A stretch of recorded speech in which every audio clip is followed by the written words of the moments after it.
सवाल ये है कि 0 से 50 के बीच कितनी विषम संख्याएं हो सकती है। तो बहुत ही आसान सवाल है। हम यहाँ पे सीधे क्या करेंगे कि पहले 0 से 50 के बीच जो विषम संख्याएं होती है उसको लिखेंगे। तो सबसे पहली जो विषम संख्या होती है 1, 1 के बाद होती है 3, 3 के बाद होती है 5। ऐसे ही विषम संख्या आपका बढ़ते बढ़ते ये 50 तक यानी कि 49 हो जाएगा, चूँकि 50 एक सम संख्या है और 49 विषम संख्या है।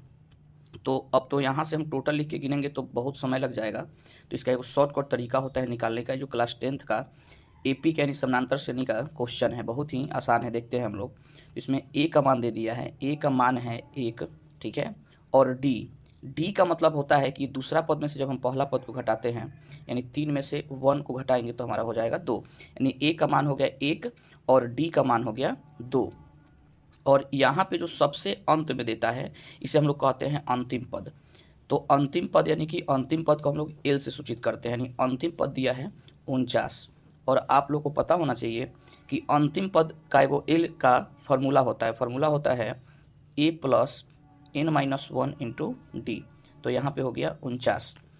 तो अब यहाँ पे हम देख सकते हैं कि ए का मान हमारा दे दिया है, 1 दिया है, और एन का मान ही हमको निकालना है, ठीक है। एन का मान हमको निकालना है और डी का मान कितना दे दिया है 2, और यहाँ पे है 49। यानी टोटल नंबर पूछ रहा है कि 0 से लेके 50 के बीच में कितनी विषम संख्याओं का नंबर होता है, वही एन हमको निकालना है।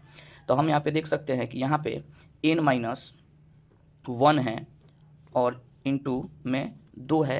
एक यहाँ पे देख रहे हैं कि प्लस में है, इधर आएगा तो माइनस में, कि 49 माइनस हो जाएगा 1।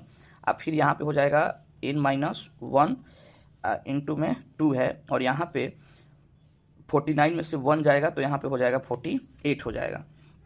और जब यहाँ पे 48 हो गया तो यहाँ पे हम देख सकते हैं कि n माइनस 1, ये जो यहाँ पे 2 है ये यहाँ पे गुना में है, तो ये जब 2 को इधर लेके आएंगे तो ये भाग में आ जाएगा, और इसको काटेंगे, यहाँ पे 48 है, जब इसको काटेंगे तो ये आपका 24 बार में कट जाएगा।